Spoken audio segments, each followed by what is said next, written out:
Okay, welcome to the Run.down. I'm here with Colin. Um, how's it going, Colin? What's up? What's up? What's up? Here with Schwinn. How's it going, Schwinn? It's going well. As Jalen Brunson would say, the vibes are immaculate. And always here with co-host Tyrese, aka at London's Theory. How's it going, Tyrese? Good. Everything's going good. It's a great day. The Knicks just absolutely walloped the Hawks 122 to 101 to tie the season series, which hopefully it doesn't end up mattering, but you never know. This is probably the most complete game the Knicks played all season. I think we can just jump right into it. Let's start with Schwinn. Schwinn, what were your thoughts on the game? I thought the Knicks came out with, I think it was very obvious. They watched the game from last time they played Atlanta. I don't know if they watched it or they talked about it or whatever. They got destroyed on the glass early in that game, which is why even though they shot I think they shot 70% from the field in the first half, they were only up 3 at halftime, which was a bad sign.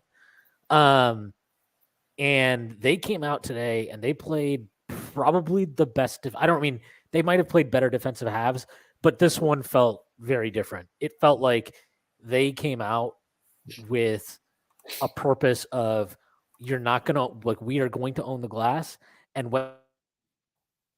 fucking throw it the other way. And they did it the entire first half, which is kind of why the third quarter was annoying because they went into this whole walk the ball at the floor. Not just the third, they did in the fourth too. But they took the soul out of this Hawks team early in that game. And I know they made a little run in the third, but they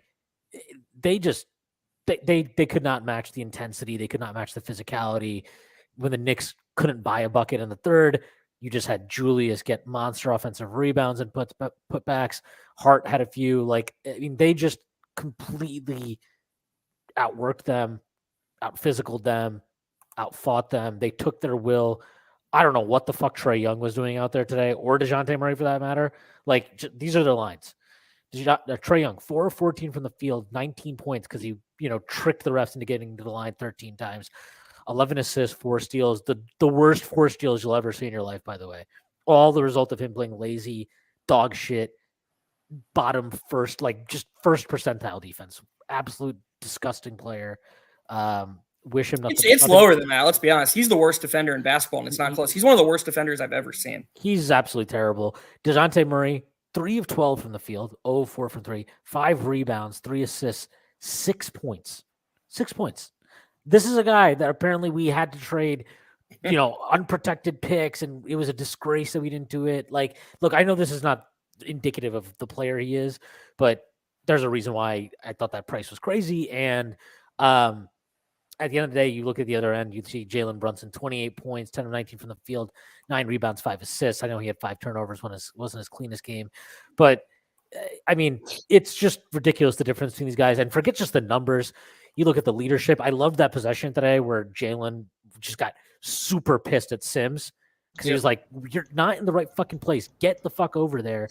And I think Randall got a bucket out of where he got fouled, whatever it was. But it's that is the type of leadership you need at times where it's you're not just passively, you're taking matters in your own hands. And I can't say enough about how good I think this performance actually stood out because it wasn't perfect.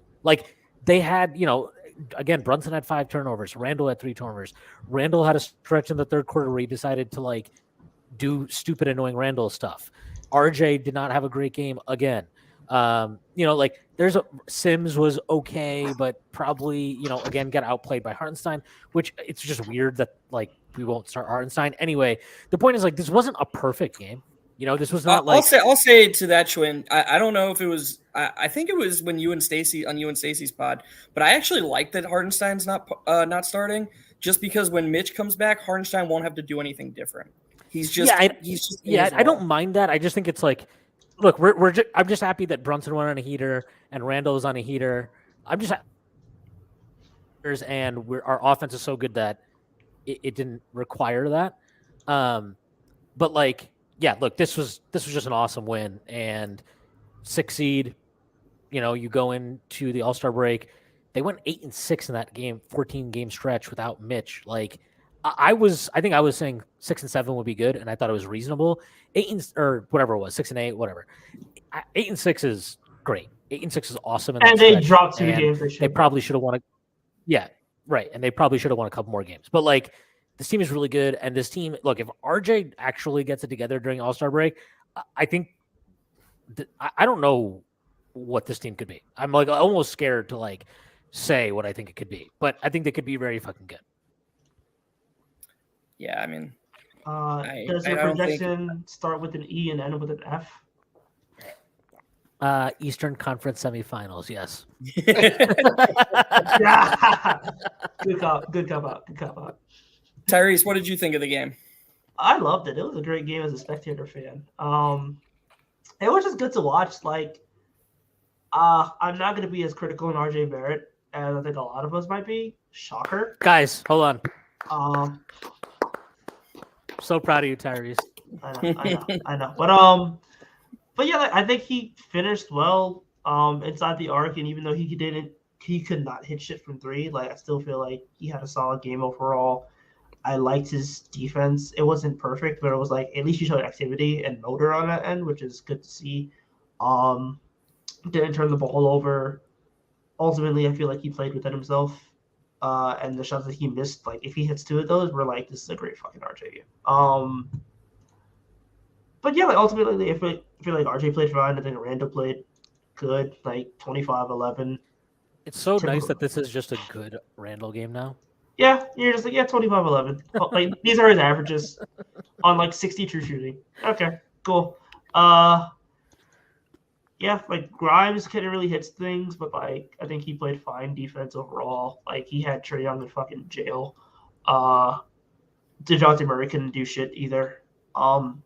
Brunson, I think the big thing to look at is the 9 rebounds because like he was battling for boards, and I feel like that was been a big criticism of him. I feel like there was one particular play where like he gets the offensive rebound against DeAndre Hunter, and he just like annoys him to the point where like he's able to track that offensive rebound, and I think it turns into a 3. So like he set the tone, or even on the I think he might have gotten the first defensive rebound of the game. Yeah, and he like careened in there to get it. Like it was, you could tell that. I'm telling you, man, that last game, that must have been all the pregame talk was like, clean up the fucking defensive glass, whatever. Yeah, like it's you guys can score against them, and they just gave a fucking 144 to the Hornets. Stop being idiots. Yeah, like, and he didn't even really shoot that well from 3-point range, but like, I feel like the fact he's actually willing to take 3-point shots, good. The turnovers were annoying, but like, they only had 9, so I'm not really too like concerned about it.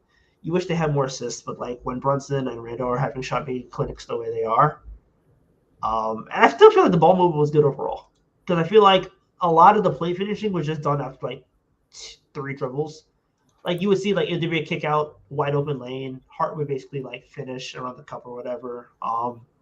Kick out, shot to Obi Toppin.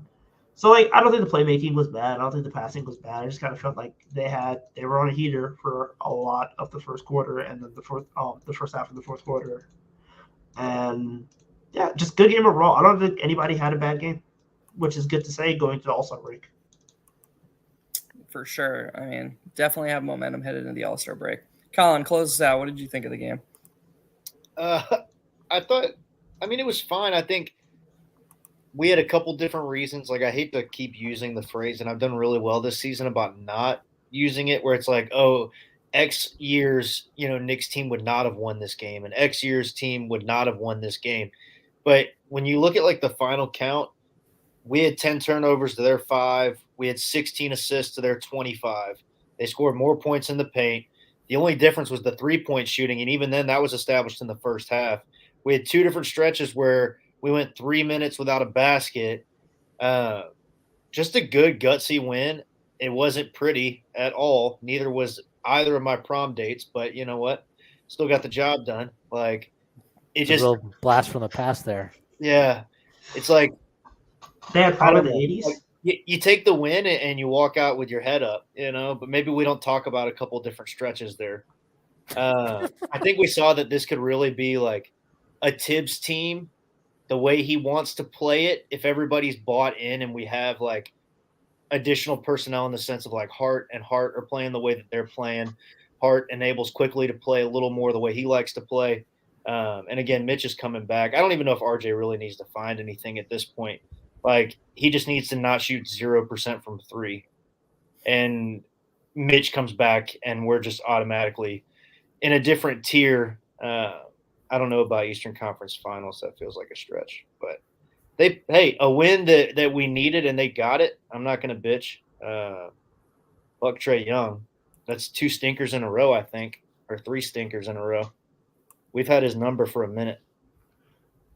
Could you remember, like, there was like some kind of pregame where Dominique Wilkins is like, the Hawks might just have the Knicks number, like completely ignoring the fact that, like, since Trae Young has been drafted, the Knicks have waxed the Hawks aside from that playoff series.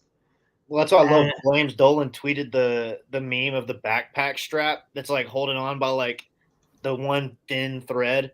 And it was like the Hawks holding on to that one playoff series. Because seriously, I mean, that's what it is. I mean, fantastic that they got one situational fucking moment. But, I just, like, man, the Hawks just, they're a pitiful fucking franchise. I'm sorry. Like, I have to talk about it because, like, there were people in this fan base who were, like, in tears over not trading for DeJounte Murray. Like, literally tears sobbing down their face, cursing the front office, stating that the Knicks didn't know they were doing. Why are they going after Jalen Brunson? And as somebody who had to watch DeJounte Murray play basketball in San Antonio, and somehow DeJounte Murray acted like San Antonio held him back or whatever, which is fucking stupid. Like, dude, DeJounte Murray is not that good of a player. Like, he's not too unprotected first-round pick good. Like, I'm sorry. DeJounte and Murray, a pick swap, and a protected first. And another first. Yeah, like, so essentially 4 pick value going out for DeJounte Murray. I'm sorry. He's not that good. He's going to be their franchise face in about 4 months. I mean, shit. I'm excited. I'm excited for Hawks fans. Dude, I'm sorry. Like, 55 true shooting, and is that what had you guys twerking? Like, the defense has regressed too. If you noticed it, like, he didn't do shit defensively this game. Like, I didn't care about him. I didn't feel him at all. He's living off that one defensive team he made his second year before the ACL tear. He's the most overrated defender in the league. I've been saying this for a while. Like, I remember, I think it was last year, RJ absolutely cooked him both times we played San Antonio, roasted him. And I'm like, look, I like RJ, and I'm happy to see him cook anybody. But what are we talking about here? You got an all defense guy getting roasted by RJ Barrett off the dribble? Like, come on. No. Like, you're not an all defense guy. Calm down. Like, it's like his all-star. It's the most ridiculous accolade that people throw. Oh, he was an all-star. Cool, dude. David Lee was a fucking all-star. What do you want me to do about it? Like, he's a David Lee all-star, a guy who's a good player. That calling him an all-star is like, it's a joke. He's a fringe all-star, and that's what he is. Like, this is why I hate when people use the term star lightly. It's like, no, like, the random dude who puts up 22 points per game is not a star. Like, I'm sorry. He put up volume on a terrible team. Like, I've never thought he's a star. I don't even think his alternate all-star was deserved. Like, I really don't. And I think you're seeing, like, the difference between what does a guy like Jalen Brunson do when you give him that type of usage versus what does DeJounte Murray do when he gets that type of usage? And the difference is Brunson can scale up. Brunson can scale up his usage while maintaining his special thing to be capable of as a player who hasn't had that opportunity before. While DeJounte is, doing fun things in Atlanta or something. I have no idea. They suck. They're fucked, by the way. They should probably trade Trae Young, who looks absolutely miserable. They're going to. And they should also probably fire Nate McMillan because look at their box score tonight. Are they the worst vibes team in the league right now? Maybe. No, Houston. Yeah, but Houston's just like dumb. At least Houston has like 5 guys that are all like babies. 19 to 22 and talented. Yeah, but like, Trae Young, who doesn't want to be there. John Collins, who doesn't want to be there. The Hawks don't want him to be there. and DeJounte is wildly underwhelmed. And DeAndre Hunter just sits in the corner and doesn't say anything. Making $90 million. But Yeah. It's like RJ annoys me. Nate McMillan contemplated retiring mid-season. Like RJ is annoying me because he's trying to do too much. But at least like I can understand that because it's like, all right, I got paid. I gotta like try to make shit happen. And I feel like DeAndre Hunter's just like, I got paid. I'm chilling, bro. I'm hanging out in this corner. And if the ball finds me, I might do something with it. Other than that, I'm good. I'm not gonna rebound. Not gonna actually play defense. But It's like if Trae Young's not throwing it to me behind the back, like I just really don't have any interest. They have the second lowest 3-point attempt rate in the league right now. Jesus fucking Christ! Like what is going? And the threes they attempt suck. Like Trae Young took like 3 logo threes for whatever reason. He Wally was was trying to have his moment. It was embarrassing. Wally was so mad. Wally was so mad after one of them. He was like, that's one of those threes where if you're his teammate, you say, dude, what are you doing? It was a great call by Wally. I was laughing. Dude, Wally that was an all-time game from Wally, man. He was so disgusted watching the Hawks play. Like he was just upset at every decision they made. And I can't blame him because like the Hawks play dumb basketball. Like that's the best way to put it. They just play, they're all sizzle, nose like substance. And it's just like if they're not winning, they're just getting their head caved in. So like, yeah, they're in trouble. And I think looking at the box score really highlights the point Colin made that like this was a 21-point win that was far from a perfect performance by the Knicks, you know?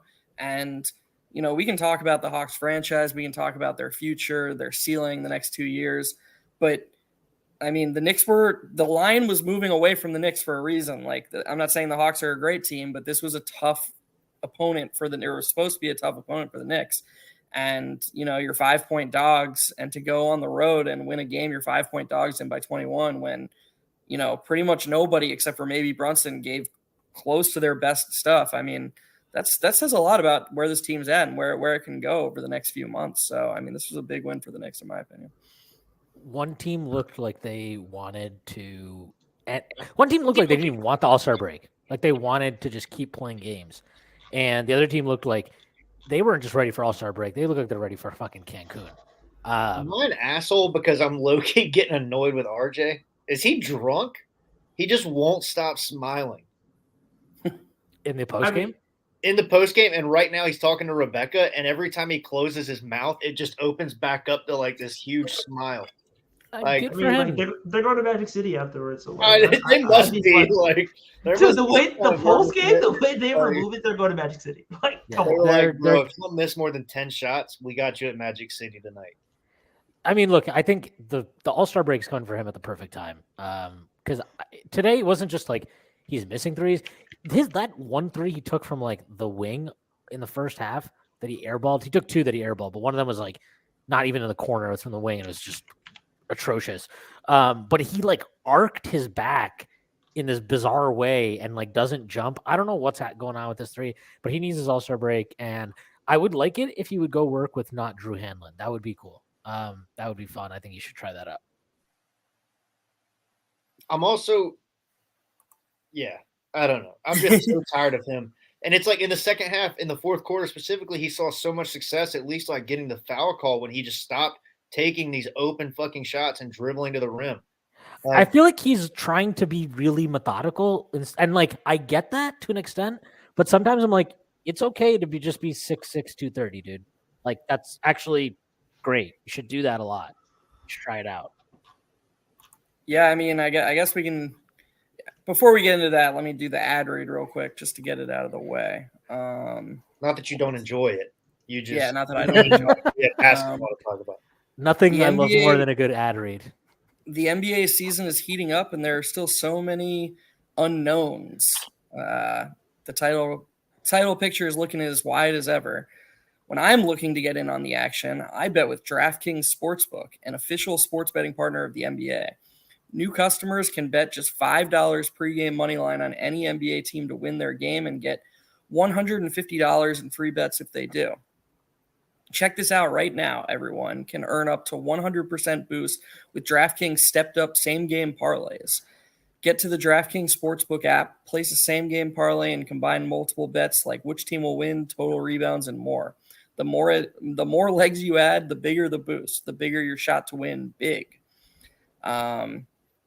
I personally had a Knicks same game parlay today that included the Knicks winning, but also expected Julius Randle to pass the ball, and that did not occur much tonight. So I lost by one leg. That is typically how it goes, but sign up anyway because it makes the games more fun. Download the app now, sign up with code TBPN, place a $5 pregame moneyline bet on any NBA team to win their game, and get $150 in free bets if they do. That's code TBPN only at DraftKings Sportsbook. All right, Can I say something real quick? Just real quick. Yeah. No, Frank, you can say no. Or the Jeff, Mavericks, no. the Mavericks have 54 points with 8:16 left in the third quarter. Luka has 28 points on 14 shots. I'm not saying these guys are great that he's playing with. Okay, they're definitely not.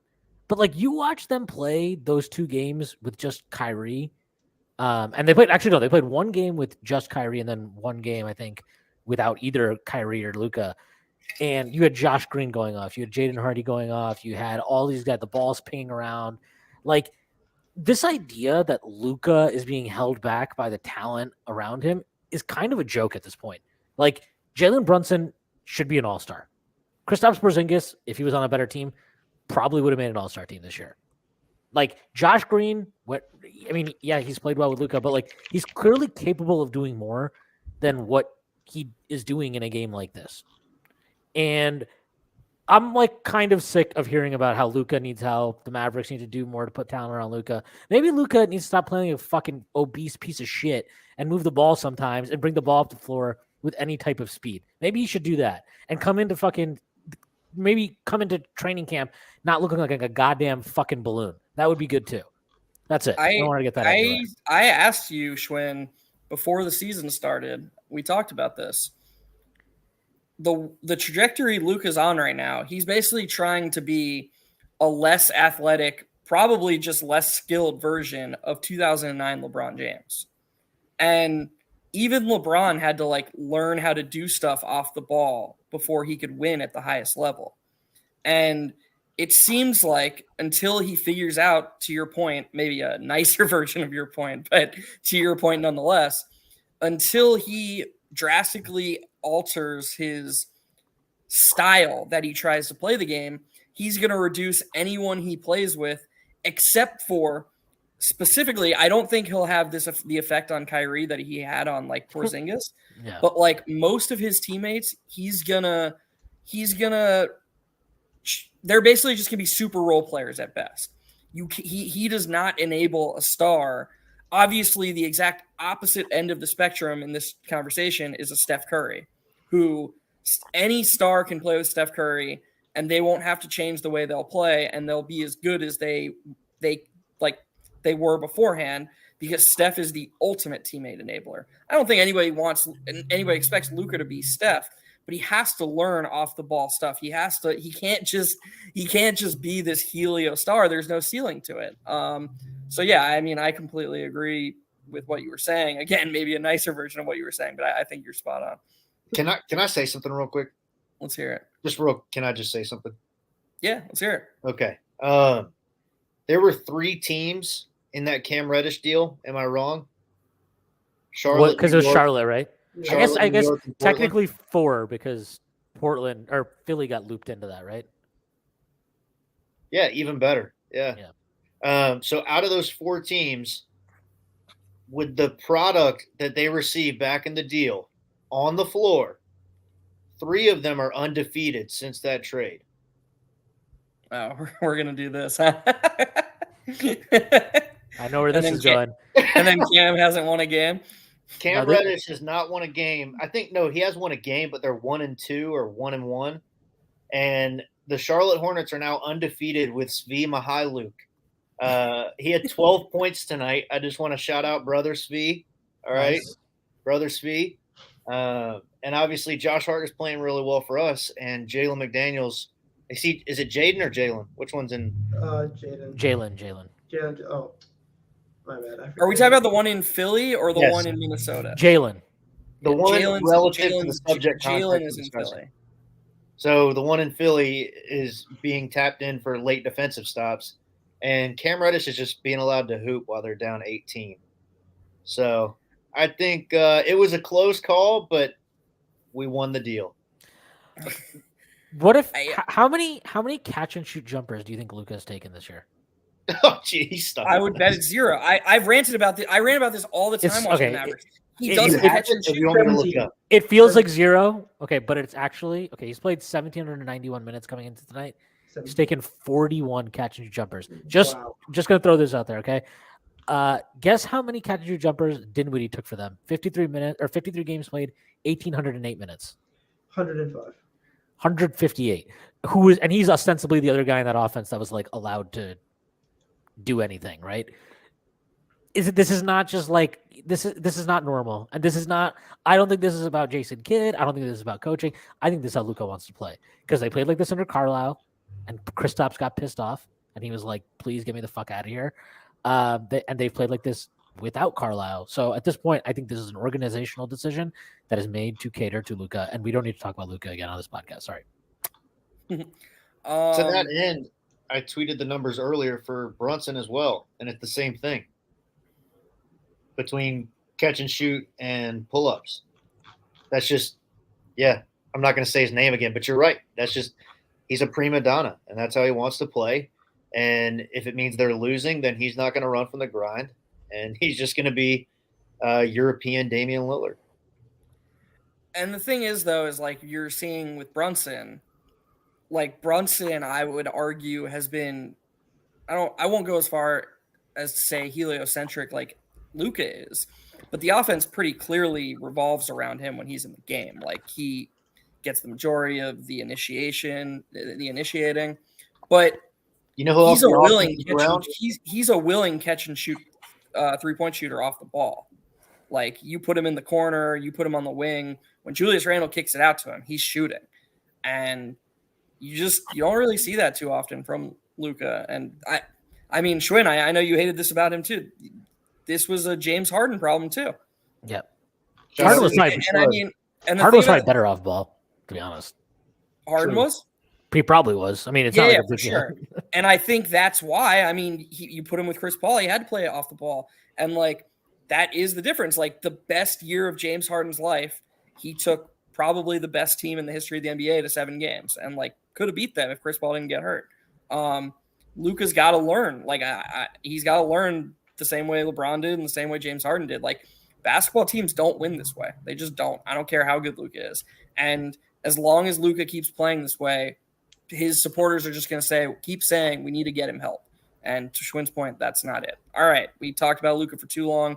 The thing I want to talk about first, even though it is a little bit negative, is I wanted to jump into RJ Barrett. I'm sorry, by the way, Colin. I know you wanted to say something, but I just wanted to move on back to the Knicks-Hawks game. RJ Barrett.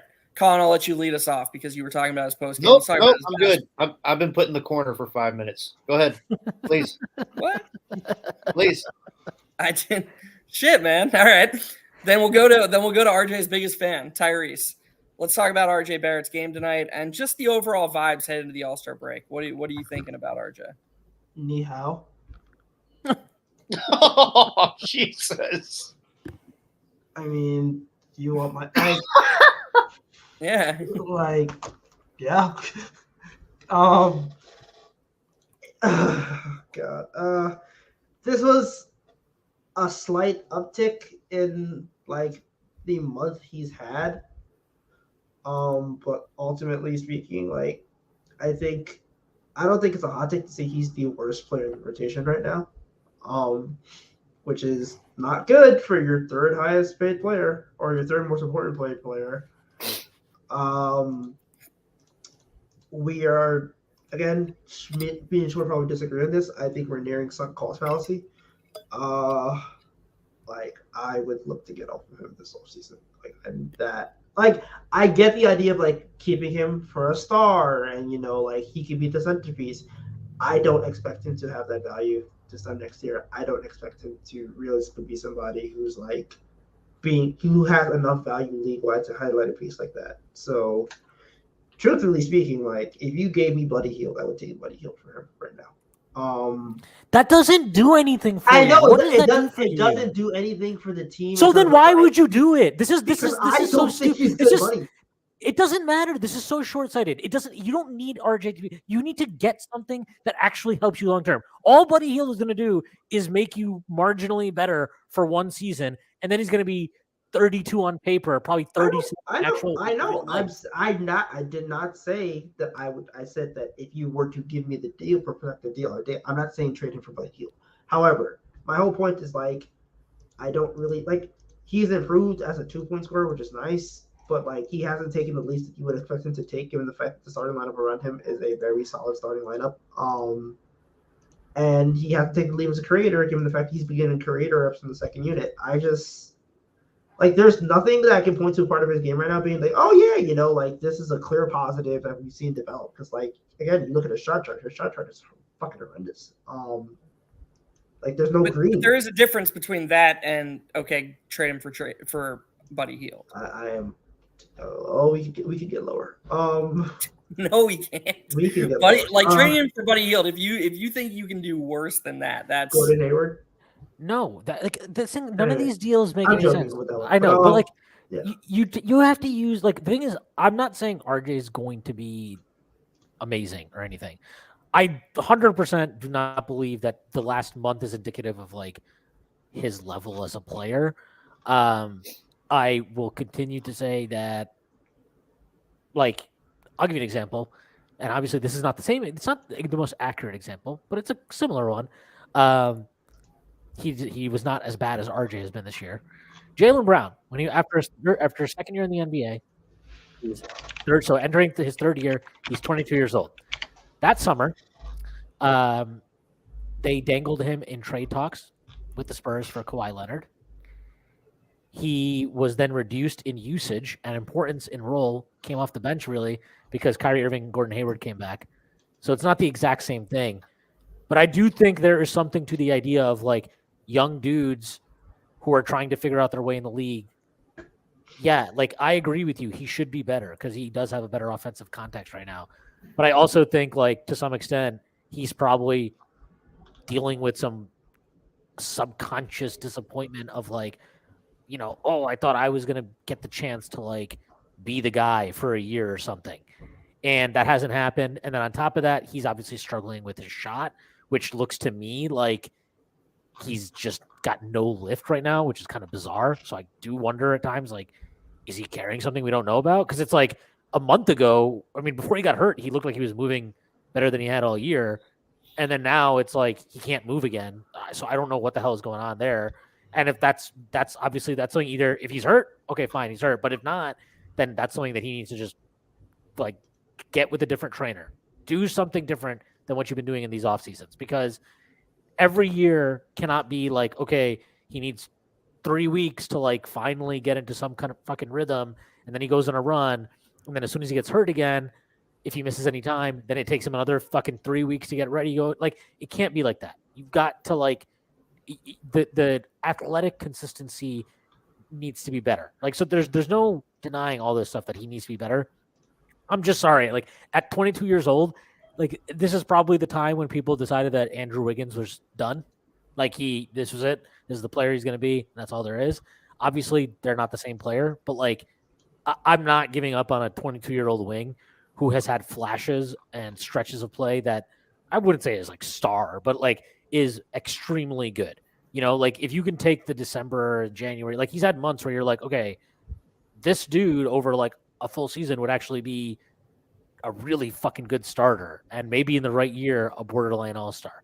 But like, I'm sorry, I'm not giving that away for Buddy Hield. I'm not desperate to move off his contract. I'm not desperate for any of these things. I think that the Knicks' best play here is still to hold on to RJ until he either has the value to move for the type of player you need to lift your upside, which is not some fucking boring bum-ass role player like OG Anunoby, whose best skill is bench pressing. Like, I'm sorry, that's not the move that's going to move the needle and make this team a championship team.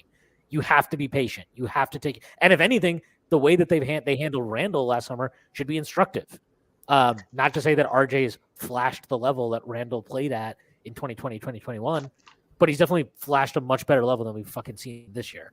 So I'm not interested in trading him right now. I really would not consider trading him in the offseason unless you're getting some type of package that in the long run you feel can help you land the type of superstar, star, whatever that you're ultimately looking for. Like I threw this out there, but let's say like, you know, the Heat are just desperate and they're like, you know what, fuck this. Let's just give up, you know, we'll give them, they'll have to eat the Duncan Robinson contract and we'll throw in some salary filler, but we're going to give them both our unprotected picks that are left or whatever. Like if you get a team that's willing to give you unprotected picks because they need to take a shot on something, that's something to consider. And I would seriously consider that because that's something you throw those picks. Like we know that when you trade for a star now, it's almost like you need to have at least 3 unprotected picks, almost 4 to be in the conversation. Like, okay, now you've in a position to like, okay, this could change things. This could actually get us in the conversation while still leaving us the opportunity to have some powder dry after that to give us more flexibility down the line to fill in the roster. Trading him for just like old dudes who are okay or good role players, you're gonna have to pay way more in a year. I'm sorry. I'm just if you're that's like saying your ambition is just get to the second round and never like let's be the DeRozan Raptors. I'm sorry, like that's not a very appealing goal to me. Let's try a little bit higher. That's all I'm saying about trading RJ. It's not don't trade RJ, never consider trading RJ. It needs to be for a purpose beyond like I'm sick of watching him play basketball. That's just not a good reason. And I learned this by Julius Randle this year. So thank you, Julius, and thank you, Tyrese. I think that my breaking point isn't going to be with RJ as much as it's going to be with Tibbs. If we don't find him trying to enable RJ in ways that will make him successful. Like, RJ is frustrating to watch, but at a certain point, how long do you watch the same fucking shit over and over and not try and do something to enable your struggling 3rd overall draft pick who you've already locked into a 4-year deal? I'm also never going to trade anybody when their value's at its lowest, like to Schwinn's point. So it's on the coach and it's on him to get his head out of his ass and figure out why the fuck he's forgotten how to play basketball. He should go hang out with Julius during the All-Star break or something. Just be around him. Sincerely, can you believe that we're at that point? We need RJ to be a sponge around Julius. from Julius. Yeah, absorb all the lessons that Julius has to give. I'm like, fuck the All-Star break. I want RJ to spend the entire offseason with Randall in Dallas. Like, I think he just needs to break routines. Like, I feel like, and this is do something different. Yeah, this is not a bad thing. Like, I think RJ has people he trusts, and he likes sticking with kind of like his inner circle group, whatever you want to call it. But this is probably a time in his career where he needs to step outside that and or at least just try something new. Like, right, Julius, I think, worked with the same guy he's worked with previously, Tyler Ralph, this offseason. But he obviously, he talked about Johnny Bryant came and saw him. They talked, and then he's getting is it mindfulness help or whatever it is, mental wellness help. I don't know what the fuck you call it.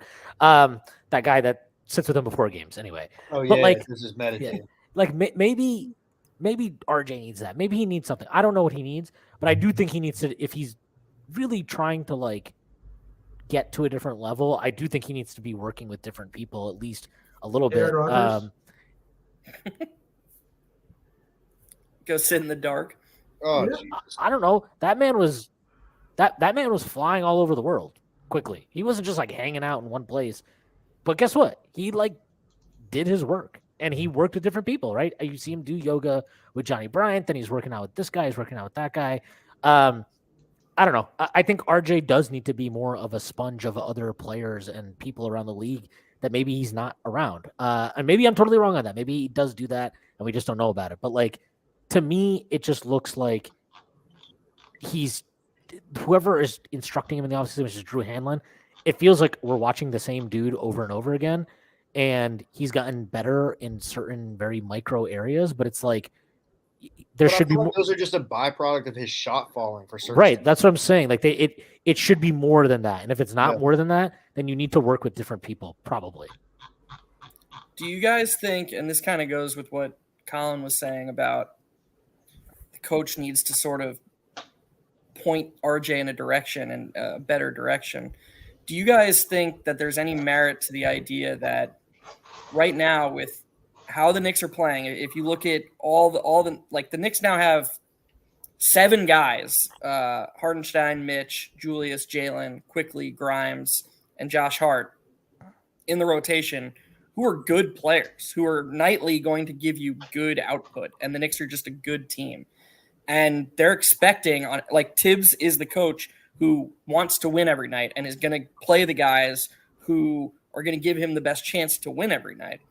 And then you have RJ, who I'm not saying he can't play well right now, but what I am saying is that there's 2 different paths. He's sort of at a fork in the road.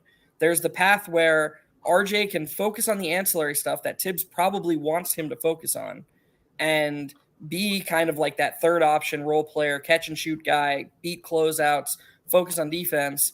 And then there's the path that RJ probably sees for himself where he fancies himself a star. Do you guys think there's any merit to the idea that that disconnect of what RJ wants himself to be and maybe what's best for absolutely best for the team right now could sort of be getting to him mentally, like he's trying to do 2 things at once? Yeah, I mean, that would not be the craziest thing I've ever heard. A 22-year-old has his head stuck up his ass because he just signed a $100 million contract. Yeah, 100%. But I think that also goes back to what Schwinn's saying about the personnel that he's spending time with, the same people that have coached him up to this point. Like, you can't just plateau now, though, because you got a $100 million contract. And again, I don't think we've seen him do anything, outside of the defensive end that's been stark improvements that are not a byproduct of, hey, he's shooting 45% from 3 this month, so things are opening up for him. Like, yes, I agree. That is very, very well likely. It's probably what is happening. Yeah. Schwinn? Like, Tyrese? Yeah, it's definitely going to be like a bit of a reality check to like have this guy essentially get signed. And like, he's good, but I think a lot of people expected him to maybe be like the number 2. You're thinking that he's going to be your co-star or you're going to be his co-star. And then it comes out like the guy who was basically like burned at the stake comes out and now he's all NBA. And you're like, oh, and then Quickly comes out and he's better than you. And then they get Josh Hart.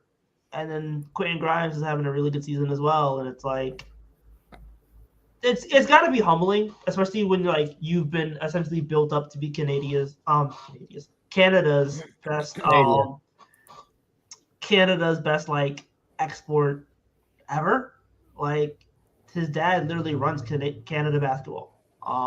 His godson, he is Steve Nash's godson. Like he has essentially been the pride of Canada since he was like 10. And like the fact that he should get a sole U.S. citizenship and denounce Canada, is that what you're saying? Maybe, I don't know, but like that, like that's literally his trajectory. Like you look at those like U16, U18 teams, it was literally RJ Barrett and like guys, Jags. So like when you come in, you drafted number 3 overall, like give people think it's gonna be your franchise, you're saving the franchise, whatever, and then it turns out okay, you maybe just might be like the guy who shoots threes, plays defense, and attack closeouts. That's definitely gonna be a bit humbling. I feel like the end of that spectrum is more like Wiggins and Karl Anthony Towns in Minnesota. Like, yeah, I don't think RJ's all the way gone yet, like they were and how they were viewed at that time. And obviously Wiggins, like since a reclamation project, as Schwinn likes to note. But yeah, I think there's a little bit of that. But Wiggins is definitely the path, right? Like if he's not going to be a star, Wiggins was clearly the 3rd most important player on that Warriors team. And it was him embracing the role player stuff. He did a little bit of work in the mid post, but for the most part, he's catching and shooting from threes or catching and attacking. And he was there. I mean, I know Draymond's their best defender, but Clay wasn't the guy who they put on wings. It was Wiggins who they put on wings. And, Wiggins had a ton of years in Minnesota when he basically practiced being the guy. And it was a bunch of, not to demean RJ, but it was a bunch of RJ like 20-point seasons that basically meant very little, in terms of actual impact on wins. And it wasn't until he went to Golden State and embraced the ancillary parts of the game, and they're actually not so ancillary, but the role player parts of the game, that he became a positive impact on wins. I'm going to leave Schwinn with the last. Oh, sorry. It's the Wiggins example is always weird.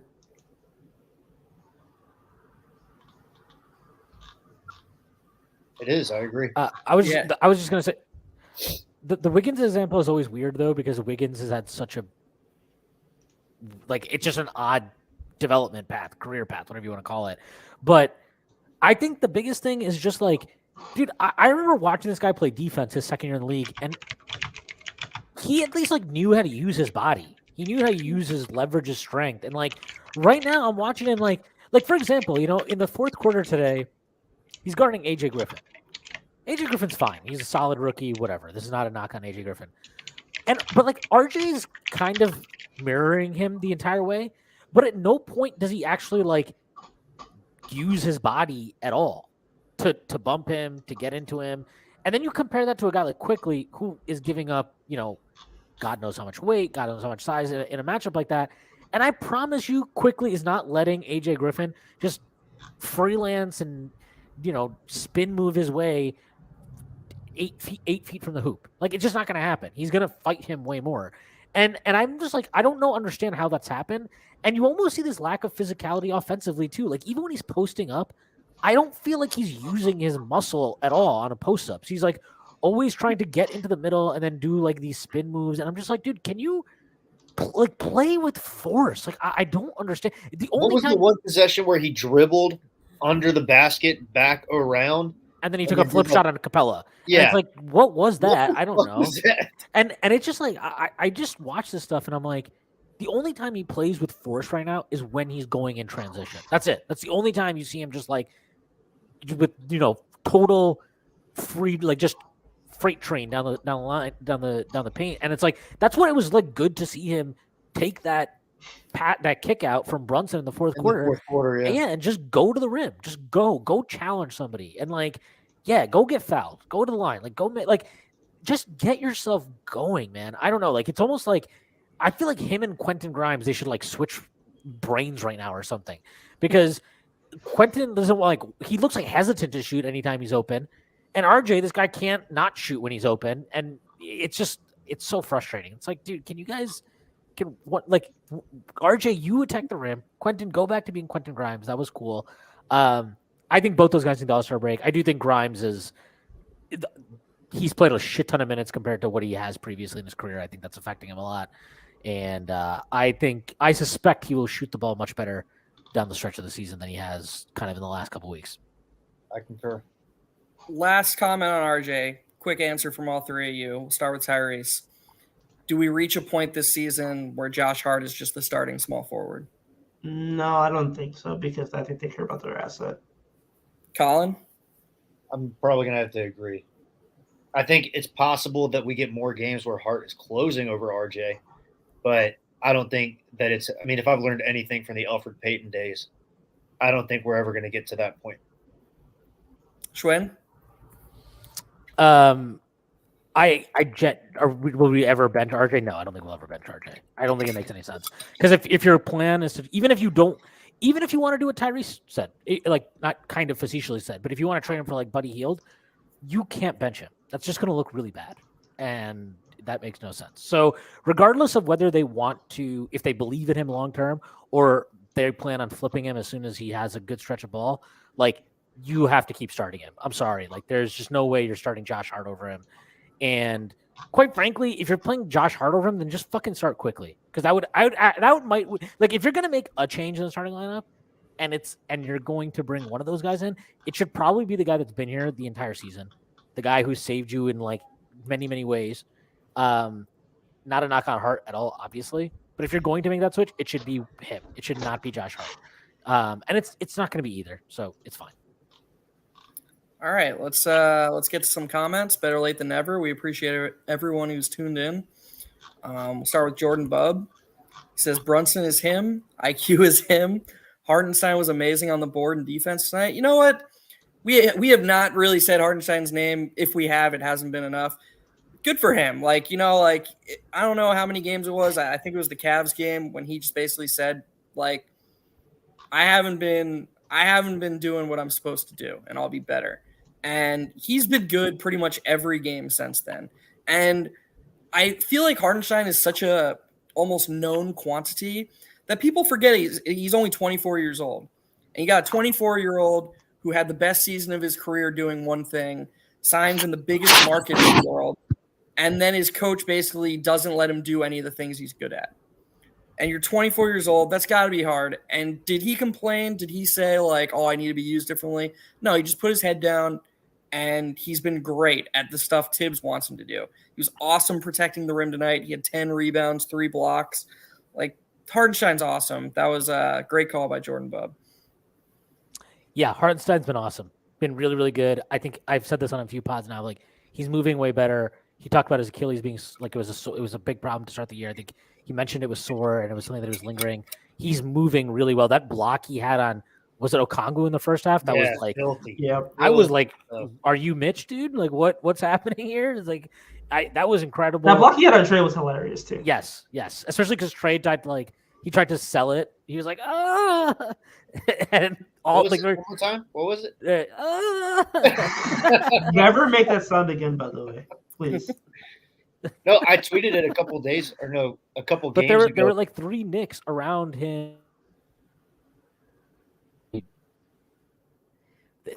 He fuck. What Trae was Young. that, Swin? I was just saying fuck Trae Young. But Hartenstein, he's played great, and I think it's really commendable because they're still not using his passing at all, and he's still finding a way to be a positive offensively. His rebounding has gotten a lot better. He's not just getting to offensive rebounds and putting them back up. They're actually going in now, which is great. He's just playing great, and his defensive rebounding has come on huge in the last couple of weeks too. Yeah. Way better at holding his box out position, actually grabbing rebounds. He still has one idiotic play game that I'm like, what are you doing? But his mistakes are loud, and I think that's why while he was playing poorly, it was really tough. But now that he's playing well, those dumb mistakes, you're just like, okay, we just deal with that and move on. It's kind of like Julius to an extent, except Julius is even more ridiculous in game. And then I look at the box score after the game, and I'm like, okay, that's fine. I can live with it. Dude, So- like when Julius was heat checking the first quarter, and you're just Oh like, my you know God. what? All right. Like it's not the point where it's like, okay, you know what? He hit Life 3 goes on. threes. Like, You know what? Tonight, I'm we sorry, played Colin. 2,289 possessions with Hartenstein, and we're now plus 1.5. I cannot let's tell you. go. I cannot tell you how far they've come in terms of net rating with Isaiah Hartenstein on the floor, because I was checking like every 4 or 5 games since the season started. I mean, he is really, to say he's come on as of late is like not doing enough. The best lineup is Brunson, Quickly, Grimes, Randall, Hartenstein. They're plus 14.7 with those 5 guys on the floor. He's, I mean, instrumental in a lot of the Knicks wins and the way that they've been playing in those games, down this recent stretch to get us into the All-Star break. Shout out to him buying in.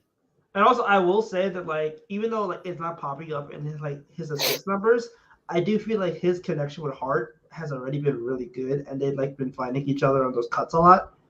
And Hartenstein's been making he's essentially getting hockey assists, and then Hart's like passing out to like open shooters or another cutter off his cuts, and it's like the offense has been following a lot more with those guys playing, and I think Hartenstein using him as like a low post. Man, like they're not cutting in the way I think a lot of us expected them to, but like they're still making it work. And ultimately speaking, they're still leveraging his playmaking, which is really good. And I'm also really interested to see how he plays with Mitch. Well, I think Jericho Sims is just going to get sent to the shadow realm. Well, yeah, he should be. Right? So it's, again, to Jeff's point, Hartenstein's rotations are largely going to be the same, and he's going to play with the same group of guys, which is when you have a player who struggled so much to start the season and finally found his stride, like that is super important. With somebody as huge to this team as Mitch is coming back. But yeah, I think Jericho just gets sent to the shadow realm unless, Hartenstein's in foul trouble or something. Yeah, I don't know why the people like Wally on the broadcast is like, I'm interested to see what happens. I'm like, I don't think it's going to be that interesting. Tibbs is going to have a decision It's to going to be make. pretty No, straightforward. he's not. Tibbs will go to the bench, Yeah. and Mitch will start. Like, what?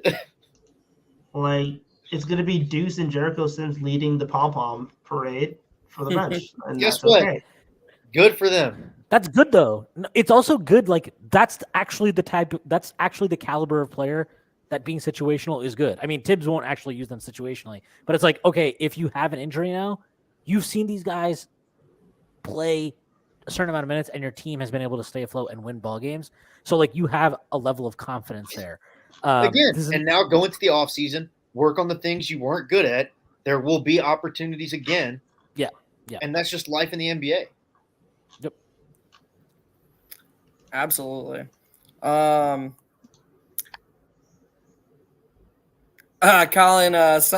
Villain in the comments is asking if you're still friends with either of your prom dates. No comment.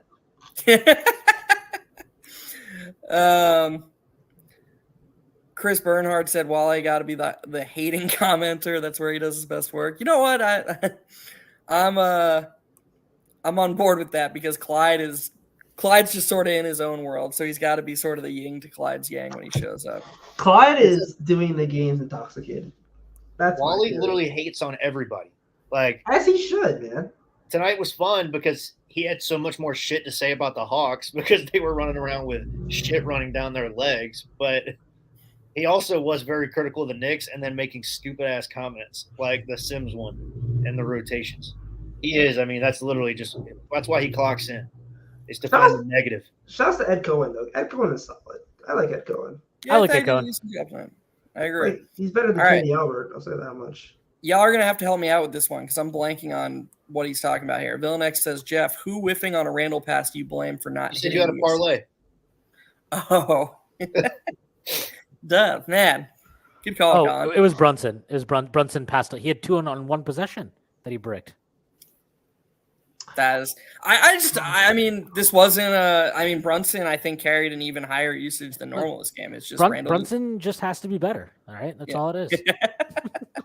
I gotta say, if there's a takeaway from tonight, come on, Jalen. We need more. No, can I just say, I think maybe the funniest play of the game was Nate McMillan calling a timeout to pull all of his starters. They come back in, and quickly he's just playing full court press and steals the ball. Gets fouled. That's like that actually just sums him up so perfectly as a player. The Knicks absolutely need to extend him this offseason. I don't care what. They will. Yeah. And the lesson and back. I mean, literally, this is fluid with what we were just saying to Miles and Jericho. Like, pay attention. Like, Quickly used to be in their shoes. This is how he plays when he gets minutes now and a large role. Like, literally, the bench comes in, and the first thing he does is rip the fucking ball. Like, that was just beautiful. Yeah. To speak of the bench unit, I think Hart has seamlessly fit this team a lot better than I think any of us thought he would. He's got to stay on the bench. Yeah. You had to clarify which Hart you're talking about here. Black Hart. Whoa. You missed last pod where we said I heard about it though. Hart is White Hart, and then it's Hart and then White Hart, but I guess Schwinn needs more clarification. Well, I just want everybody to, before, we got to do this for, 2-3 post games. Then after that, we'll just assume everybody's in on it. Okay, cool. But yeah, if Josh Hart is going to be another, of course, he's not going to put up 17 points per game, but I feel like something like 13 to 15 is reasonable for Josh Hart. I'll up with Quickly. If him and Quickly can put up those guys, okay, fine. 13 to 15 is probably a stretch. I would say 12. Let's say 12. Oh, 12. you're saying points per game. Yeah, points per game. Jesus, I thought you were saying 13 to 15 million a year on his extension. I was like, he's probably going to be around that, honestly. Josh Hart? Who's paying for Josh Hart, dude? Man, I feel like he's going to get more, but I guess we'll see. I had this thing with Prez, but it's I don't think he's getting insane money. I think he probably caps out of 15, maybe 16 million. I can't see teams going to pay Josh Hart out the wazoo, and I also feel like he wants to be here. So that's fair. He's familia. I'm sorry, Tyrese. I interrupted your point. You're good. But I feel like the big thing was bench scoring, and I think they needed more of a gunner. But I feel like if Josh Hart is going to be the way he's playing now, like he's just going to be the Swiss Army knife that his team needs, and he's capable of playing around 30 minutes a night, like along with quickly, then he could give you probably 12 points a game. Like he's done it before. He's averaged like 13.4. So like it wouldn't surprise me if Josh Hart can give you like 12 points a game and quickly could give you like 13 points a game. That's a really good bench unit. Like Yeah, I'm not gonna lie. I'm actually not surprised at how seamlessly he fit this team. That was kind of like the least of my worries when we made the trade because I think like all the things he's good at, like known to like came in, we know he's good at these things, are things that we needed. Like we needed to add more juice. Like, and when I say juice, I mean get the fucking defensive rebound, get the defensive rebound, which we know he's good at, and then push the pace. Right? Those are two things he's awesome at, and we needed them. We know that he's a good connective passer. Boom, we've already seen that. We know that he is a dynamic wing, like attacking the rim, right? He's dynamic at it. So, Jesus, Tyrese. You either living by the monster truck rally or something? Sunday. all right, man. Jesus, the highway. I don't know what's But like Hart, sure. Hart is good at all of the things that we've sucked at, and he's obviously an aggressive defensive player who can switch across positions. And the biggest thing for me is like, is he a true big wing? No, but man, you can't tell me that guy doesn't play big. He plays he's so like damn strong. Yeah, and he plays like a 3. He plays like a 3-4, not a 2-3. And that's exactly the type of player the Knicks didn't have. And you can say forever that Cam Reddish was a 3-4 that didn't get an opportunity. That man played 33 minutes last night and had 1 rebound. He's a terrible rebounder. That's one of the biggest things that's one of the How long have you been keeping that one in the holster? Not much. I didn't even really. I've not even tweeted about Cam Reddish since he left because 1 hour and 1 minute. I just don't care. But like, if you're going to be a 3-4, you got to be able to rebound. You got to clean up the defensive glass. He does it. And will Tibbs use that versatility? I would bet that hell freezes over before we actually try a small ball lineup. But like, he does have that. He does give you that option. And then we knew, and the best part about the trade was that like the vibes were going to be great. He was not going to fuck up the vibes. The vibes were always going to be great with this guy. So, I mean, maybe I didn't expect it to be quite this great this soon because the 3-point shooting, apparently he's like, oh yeah, I'll just take threes again now, which is awesome. What is that about? I wanted to bring that up. I don't know. Like, Tibbs gave him the green light, which like, I don't doubt the potential, just like stupidness. I'm losing the word of Billups and like the inexperience of Billups to be like limiting a guy like Hart to not taking wide open corner threes. But he only made 34 threes before he got here. He's like already made 10 in 3 games. Yeah, I really think they play next to like Amp and Dame. Like when those guys are taking shots, and like a lot of it is like pull up bullshit. And then you have Grant as well. Like, and he was starting alongside those guys, so it's like he's not getting a lot of touches, and that's much Nurkic, still does stuff with the ball in his hands, which he should not be, but like whatever. I think it's hard to find a rhythm with those guys. So just to Tyrese's point, just reading this off, Damian Lillard for the year usage 33.1, Anthony Simons 25, Jeremy Grant 23, Nurkic 22.3. Forgot about Jeremy. Yeah. So if you're playing with those guys, like, I mean, Hart was at 12.7 usage. His usage with those 4 was probably like what, 8 or something. Like honestly, I'll look it up right now. Yeah. But yeah. I was just about to do that. I can. Oh yeah. His usage for those guys was 12.4. Yeah. So. And now his usage with the Knicks is 18.3. Also, of 3,475 possessions with Josh Hart on the floor, almost 2,000 were with Lillard and Simons. So, to Tyrese's point, perhaps that is definitely an indicator. Yeah, so like you're not shooting the ball with those guys. So, and he's basically there playing defense as a 3. I just feel like the full-time threes. In a well-coached system, he should be getting the same corner looks that he's getting with us, with Dame and Anthony. But yeah, I actually agree with what Colin's saying in the sense of like lower usage doesn't have to correlate with less threes. It correlates with like less initiating and less, shots in the paint. But like with 3 guys ahead of you in the pecking order, there's not much left for him to do but space and cut randomly. So like, I mean, Colin just said, what did you just say, Colin? 31 threes on the season or with Portland? 34. But he played 50 games. That's under 1 a game. Like in today's game, that's kind of insane. Yeah. So JL is writing in the comments that I was about to bring this up. Joel Embiid is probably not going to play in the All-Star game based on his latest comments. I don't think DeRozan plays either, and I don't think Jaylen Brown plays either. I'm not healthy. I haven't been healthy for the past 3 weeks or month. I was just trying to get to the All-Star break without missing games. So I'm going to start it now. Isaiah Hartenstein, All-Star 2023. Yeah, I mean, I gotta be honest. I'm kind of bummed that Brunson's gonna probably end up playing. Like, I'm happy for him personally. Wouldn't it be so cool if he was just like, no? Right. Like, but also like the whole chip on shoulder thing has clearly been good for him. Like the whole like, fuck you, I'm an all-star. But also shit, man. Like he's playing a lot of minutes and he could just use the week off. Like I would just rather he took a week off. That's just to be fair. Like, I don't think he's gonna play a lot of minutes in the game anyway. Yeah, he's going to play 14 minutes. yeah, but there's still the travel. There's still like it's just a different week. But he's also going to be with Randall, Grimes, And Sims. And hopefully RJ. To Schwinn's point, like RJ Barrett will not be in the state. No, RJ Barrett will not be in the country. RJ Barrett is going on vacation. Okay, fair enough. But nonetheless, those kind of that's an opportunity for camaraderie and team chemistry and whatever else. Not to mention, think about like all the pictures we're gonna get for media day. It'll be great. What was the weird Brunson's like, don't say anything stupid to RJ in the post game? Like, what? Dude, I don't know, but the vibes are great. That was the most fun. Like, They're going to Magic City, bro. That's what I'm saying. Like, and you know what? Maybe RJ needs that right now in his life. He 100% does.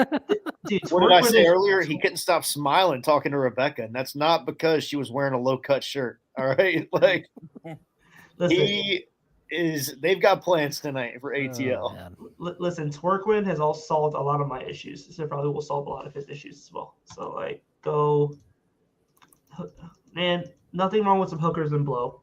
Hopefully you don't get Jesus Christ.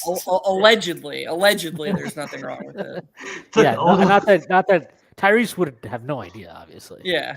I'm sure there aren't any hookers or blow down off the side of the highway by the biker walk where Tyrese lives. All right, man. All right. Jordan Bub has a good comment. After the All-Star break, you all have good comments. I didn't mean to, but Jordan Bub has let's look forward. After the All-Star break, 5-game stretch with back-to-back Friday at the Wizards and Saturday at home against the Pelicans, then a 2-home game against Brooklyn and Boston. Finally, we finished the stretch against the Heat. What do we think the record will be? Tyree, start us off. What do you think? 4-1. Colin? Back-to-back Friday at the Wizards, Saturday at home against the Pelicans, 2 home games against Brooklyn and Boston. Finish the stretch against the Heat. I'd be shocked if we did better than 3-2. The Pelicans game feels like a loss because Zion's out and Ingram's playing. Isn't that perfect then? Exactly. No, I think Ingram's going to cook us. Maybe. I haven't forgotten about our agenda, Tyrese. I know, but at the same time, he's hurt, so I might have to jump ship. I'm gonna say, I'll go 3-2. I think they've had.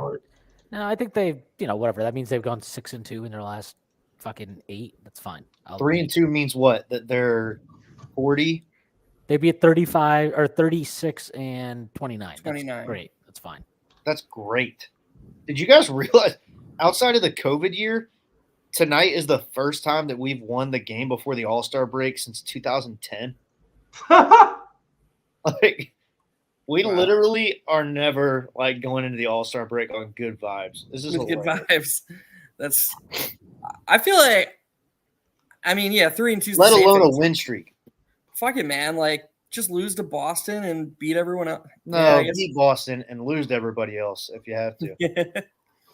Thing is, like, if Jaylen Brown is still out, I think they have a chance in that game. All right. Is Also, going Miami small. is playing like trash. They are. They lost to Is Brooklyn going tonight. small at the 5 against Tibbs' Gospel. This felt like a great game to try out Obi Randall when the offense was stagnating in the third with Sims on the floor. He's just not going to do it. So, like, Yeah, he's not going to do it. There's nothing to even talk about. Like, And he wasn't going to do it tonight of all nights. Not He's- after playing Randall and Brunson for the entire third fucking quarter. he's never going to do it. And unless he's absolutely forced to, that's the only time he'll do it.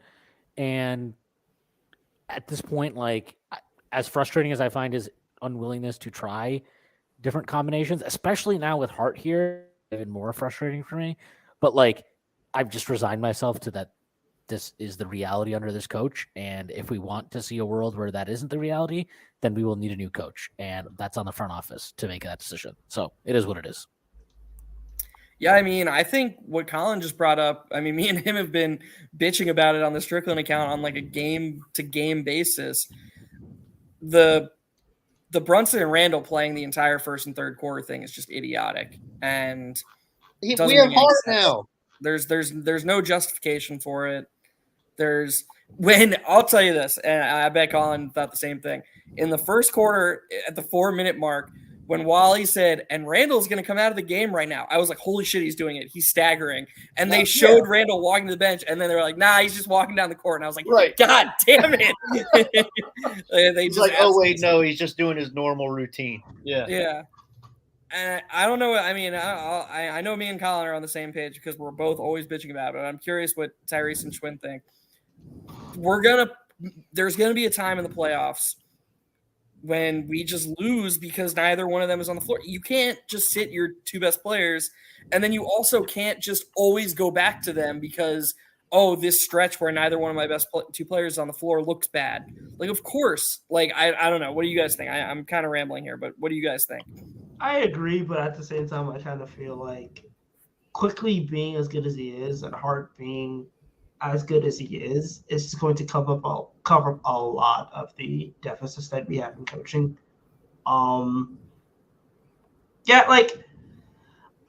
He's never going to do it.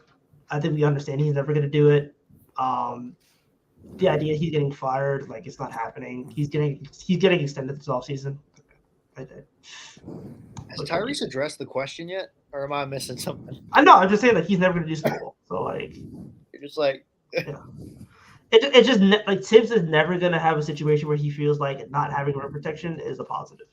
The only way he's going to do small ball maybe is if they get like a rim protecting four. But like, I don't know. They're not going to get that in season. So right. But the question is, how do you feel about Brunson and Randall playing the entire third quarter? Okay. I was like, what are you talking about? I mean, I don't like that either. But at the same time, like, I'm okay with them playing the entire first quarter.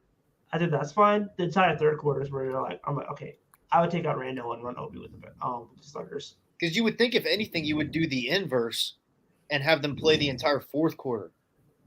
Nah. Like, if you were gonna have to do one or the other. I'd rather have them play the first and the fourth. Yeah, rather have them play the first and the fourth. Like, that's if I was going to be stupid and commit to playing them for 12-minute stretches, wouldn't I just do it the first and fourth quarter?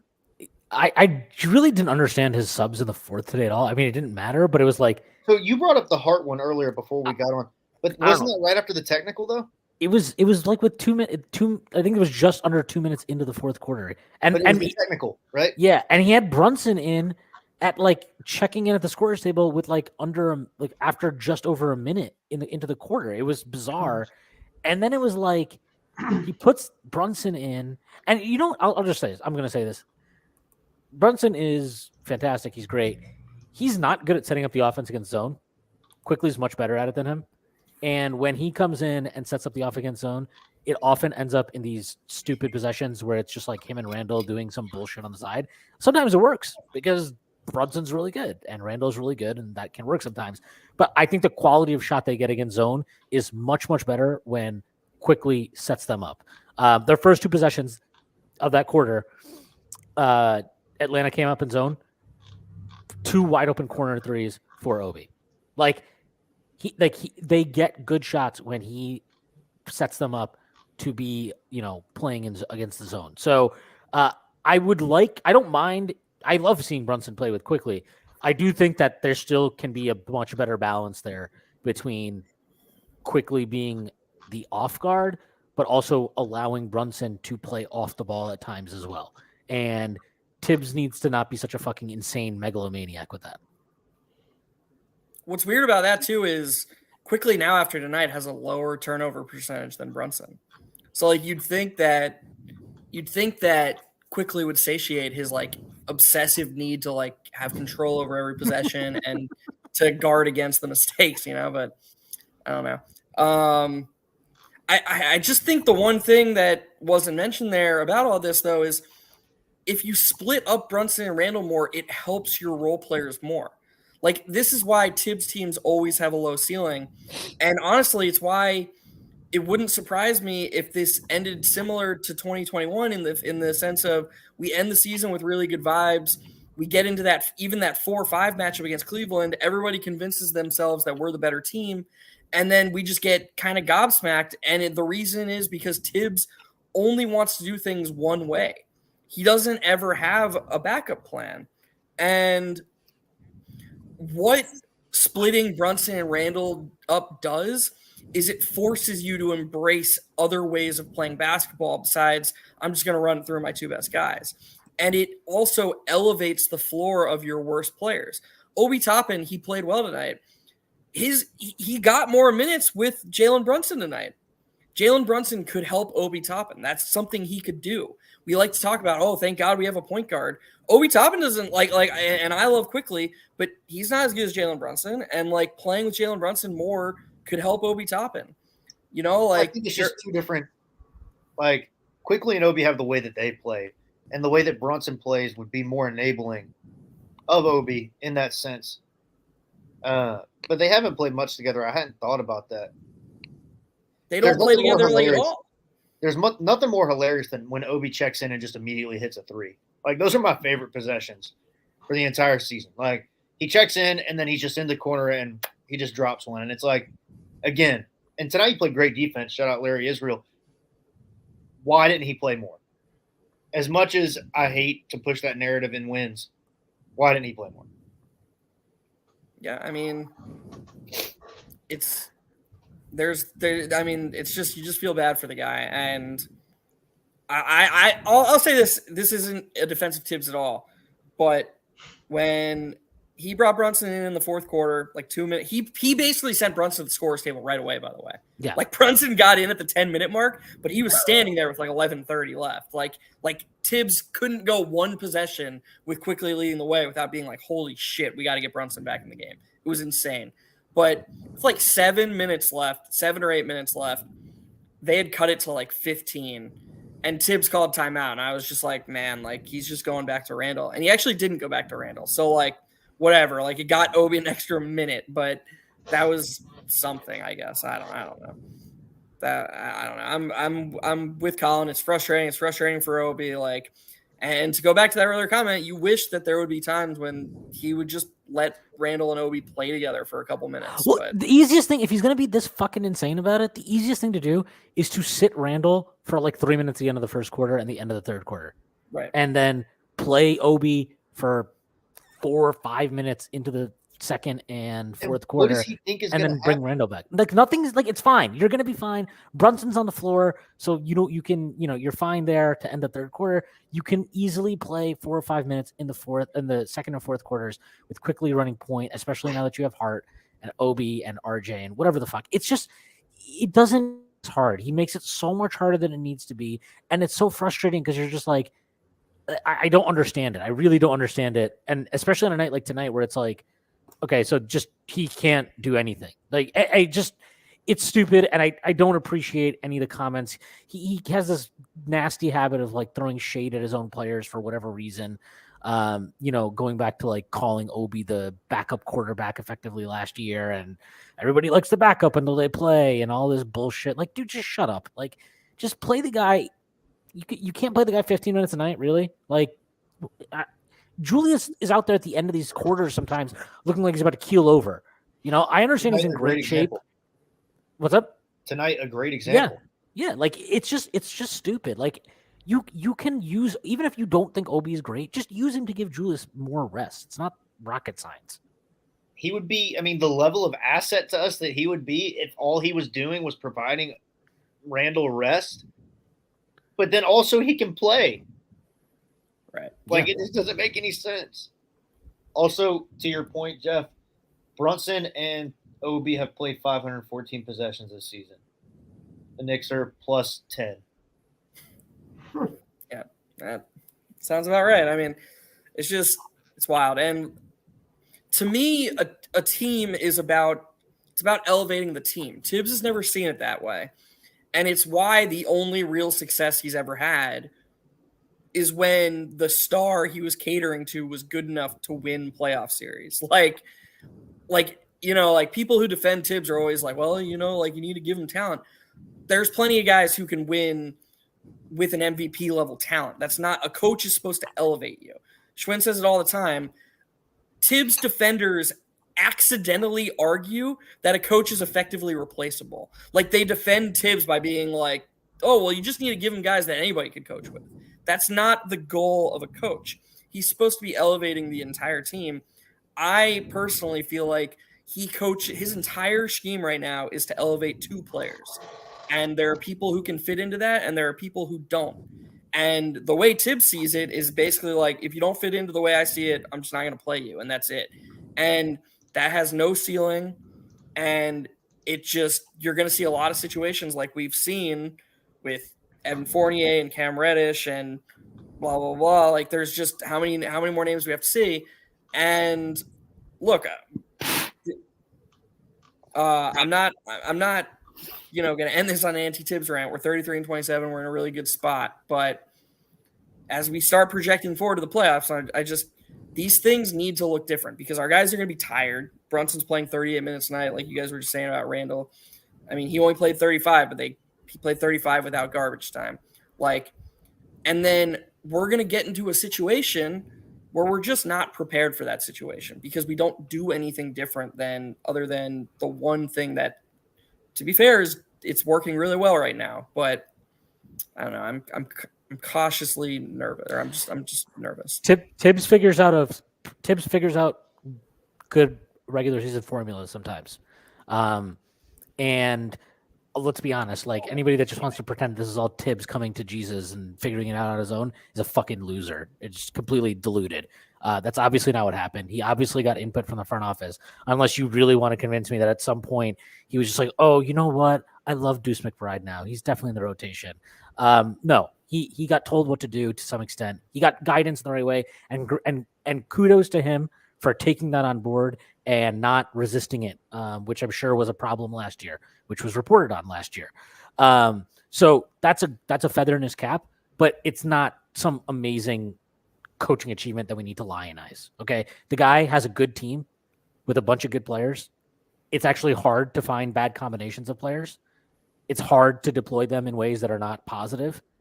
And I'm sick and tired of pretending that Tibbs is doing something that he's not, that is so incredible that nobody else could be doing. I'm sorry. It's not that incredible. Okay. It's just fucking not. He's fine. I'm not going to sit here and rant and rave about Tibbs, but ultimately you need coaches who proactively search out solutions and proactively look for different combinations so that when push comes to shove in critical situations, critical games, playoff series, playoff games, they have options that they have tried, they have options that they are aware of, and that they're not going in blind. And a coach like Tibbs is fine. He's going to get you to a certain point, and that point might be good. We're at a good point right now. But I promise you, you are never, ever, ever going to be a serious playoff contender in any capacity with a coach this stubborn. You're just not. And but the other reality here is this Knicks team is very good. The margins for how good they are reduced in the playoffs when most teams will increase the minutes of their best players and best lineups, which are often the lineups they play the most. Tibbs effectively has consistently been okay with not playing his best lineups, at least not to start games. And that cuts you off at the knees in some ways in the playoffs. And when teams know you have a set rotation pattern, more or less, they can game their rotations to fuck you over. And we've seen that happen to Tibbs repeatedly. Guess what? It's not going to happen a bunch in the regular season now because Josh Hart is here and that bench unit is so good that good luck trying to find a way to render this unit in the regular season, and find a way to nullify it. But it's going to happen in the playoffs. I'm sure of it. Maybe they can win a round because the team again is actually very good and it's much better than the team they had in 2020, 2021. But coach and how much praise he deserves because he just doesn't deserve the endless praise he's going to get. If anything, the front office deserves way more praise. Way more praise. They have made the hard decisions here, right? They did not pay the price for Donovan Mitchell. They were willing to eat shit on some contracts, move off of a lottery pick, and yes, they got 3 protected first, but they did that to clear cap space to sign Jalen Brunson and Isaiah Hartenstein. Jalen Brunson has been an all-star caliber player, and if anybody's trying to tell you that Tibbs' scheme, like I think Wally said something today about how Brunson fits so well into Tibbs's like offensive scheme, and that's what's pushing him forward to some extent. He insinuated it. That was a ridiculous statement. Brunson is elevating the scheme because he's just that fucking good. And Randall is playing great because he's got his head out of his ass and his processing is way better. And he's taking shots from better locations. Like, if you want to give credit to Tibbs for some of that stuff because guys are buying in, go for it. If you want to give Tibbs credit to the point that we're praising him for this shit, no. Give me a fucking break, dude. I'm sorry. The shit he's doing this year, half of this stuff is things we were saying last year. Oh, play quickly more. This isn't fucking rocket science. This was obvious last year unless you were like, well, quickly didn't make a shot for a month. His field goal percentage is under 40%. I don't know what I'm going to do. I don't know. Maybe fucking learn the game. How about that? Burks had to play, though, to get the pressure off of Randall. Yeah, because he didn't have a point guard. And these guys still parrot that shit. Wally said it today. Oh, man, it's so great to have Brunson because the Knicks just didn't have a point guard last year. And honestly, I think it's insulting. It's insulting to Quickly. And it was insulting last year in real time. So, like, you want to give Tibbs credit? Cool. I'm fine with that. But I'm not going to sit here and lionize the guy for doing shit that he, like, really was not that complex. It was not even that complex this season. The entire start of the season, we were like, yeah, I don't know, maybe try a new lineup. This 48 thing doesn't seem like it's working. It's dumb. And look, Larry Israel brings up a good point. Yankees relievers all pitch one inning every outing, never 3 days in a row. Then the playoffs come and they need to pitch longer and more often, and they are doing something they have not done. Correct. You have to put guys in different situations, and test them out. And not just, because you're shorthanded for 2 games in a row or something. It has to be something that you're willing to try out. And yeah, maybe it costs you a game, but you know what? It might win you a game too. But Tibbs coaches so reactively and so much out of fear that he's always so worried about losing that he can't find that balance to try things out that might push your ceiling higher in the long term. That doesn't mean they definitely will, but if you never fucking try it, you'll never know. And he would never have any interest in taking a step backwards to take 2 steps forward because the step backwards terrifies him. So even if you're gaining a step in the long term, he would just pass on the opportunity because he couldn't handle the step backwards. And so many of his decisions are just out of fear. Like you were just saying, you can just see him like guarding against the worst case scenario. My dad says it all the time. My dad, for his job, he basically his entire job was basically just guarding against worst case scenarios. And he's always like saying like, okay, I see what Tibbs is thinking right now. And I'm like, yeah, that's great that you see what he's thinking, but this is we need him to be a basketball coach right now. And I mean, look, Tibbs has, let's be fair. Like he does plenty of things well too. But I think that the rant Schwinn just went on was all time. Couldn't agree with him more. Larry does have one last question for you, Schwinn, that he wants you to answer. Who is better, IQ or Brunson? I'll ask Dallas this question because Dallas could say something quiet. Who's better? Brunson. But I think this question is so stupid because denying that environment and lineups and stuff like that don't matter is bullshit. And quite frankly, Brunson might be better today. I quickly was better at the same age that Brunson was. Who knows what Coca can be? Because we have a coach who will never empower him to experience what it's like to have 22, 23, 24 usage and not have to look over his shoulder every time he misses a shot. All right, I think that's a good place to end it. Anybody have any last thoughts? Tyrese, you've been where you been at, Tyrese? Is your boo Sam?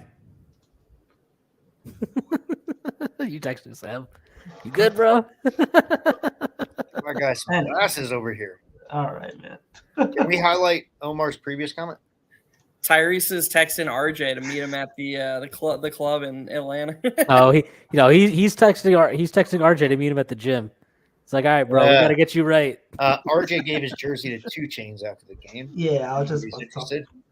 I'll say we didn't talk about Josh Hart enough. I don't want to talk anymore, but just shout out Josh Hart. We are 3-0. Pretty impressive stuff, and a further testament and credit to the front office, as Schwinn noted earlier. If they would just talk to the press, then I could finally give them their flowers. But until they talk to the press, it's the same as if they didn't do anything. So how could we live without them knowing how much they mean to us if they don't talk to the press? Yeah, that's what actually going to ruin. I'm really pissed that you even mentioned that, Tyrese, because now I don't know if I can enjoy this win anymore. Did you understand you're supporting a fascist corporation? We're descending into fascism because we don't talk to the press.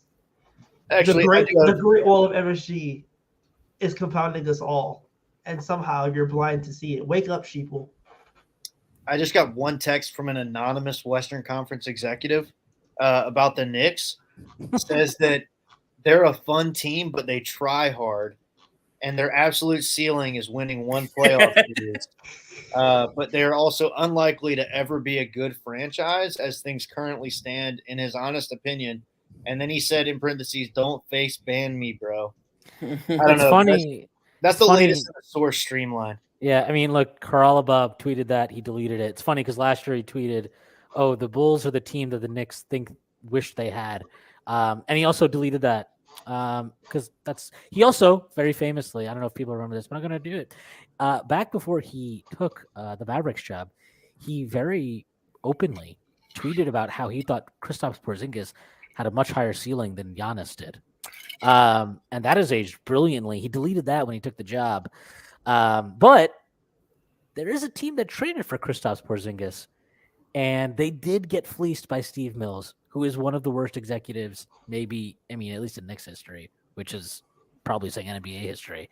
So congrats to Haral Bob. Very smart guy. Just ask him. I'm sure the crypto world is treating him well. I hope to hear him on a podcast soon with Bill Simmons, where Bill can shamelessly verbally fillet him for owning a second division soccer team in Spain that probably will never get promoted. And, they definitely won't get promoted with Haralabab at the helm. And to be fair, I have not said one way or the other if that was my source. I just want to clarify. We're all just making assumptions here. Man, Schwinn, where is this hate coming from? We're talking about like the most successful NBA gambler ever. Like this is some fire coming from you. I know you had it in you, but shit, man. He's a bum, man. That guy he loves the smell of his own farts. Fuck him. All right. Well, I mean, what better way to end it than with Schwinn telling someone fuck it? Oh man. Man, that time already. Uh-huh. All right.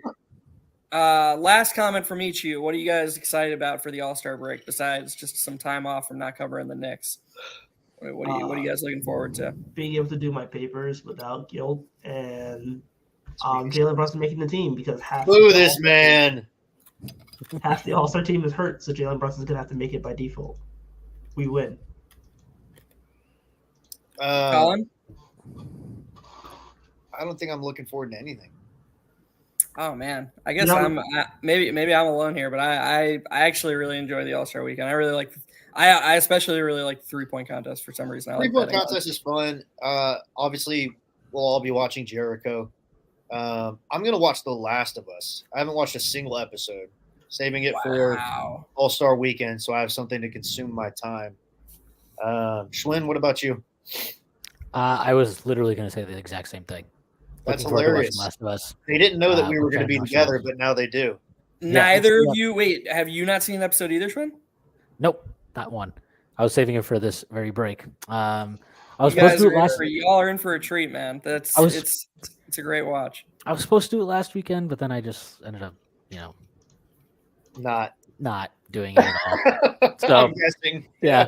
So I'm looking forward to it. I'm actually really looking forward to there's just no basketball available to watch, and I don't watch the All-Star game. The All-Star game is terrible.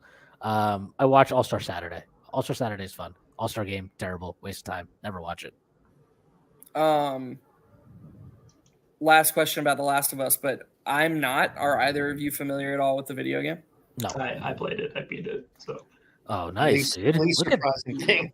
this guy. Hey man, some of us got a PS5 today. It's a good day. Wow, Yeah. sick. PS5. Tyrese, have you watched the show? No, I haven't watched the show. Yeah, I'm waiting for it to all come out because I'm just gonna binge watch it when it comes out. Dude, each episode is like a movie. There's no binging this show. Dude. Yeah, I beg to differ. I mean, no, I'm just saying it's like they're 90-minute episodes. Like it's Okay. Perfect. I've done Sounds worse. all right. Once I I finish my respect- semester, we're good. I respect it. All right. Well, I don't think y'all want to hear us talk about TV shows for another half hour. So thanks to everyone for tuning in. Really appreciate all our viewers. Schwinn, can you close us out with what we have and where to find us because you're used to it with the pod? Yeah, you can find us on the Strict.land on Instagram. Give that a follow. All kinds of new content that we're posting on there. Also, if you are watching this on YouTube, please hit like and then subscribe to the channel. That would be a massive help to us. We also have a Patreon, which you can subscribe to, a number of different tiers. I'm not going to do that right now, but do definitely subscribe to that. And check out all the pods. Check out all the articles on the website. A lot of good stuff out there that is produced by the Strickland. So check it all out. And that is our show for today. Hope everybody enjoyed it. Everybody enjoy the All-Star break. The Knicks have the 6th best record in the Eastern Conference, 9th best in the league. They are a good basketball team, and that is a good place to be sitting at the All-Star break. So everybody enjoy it. Peace.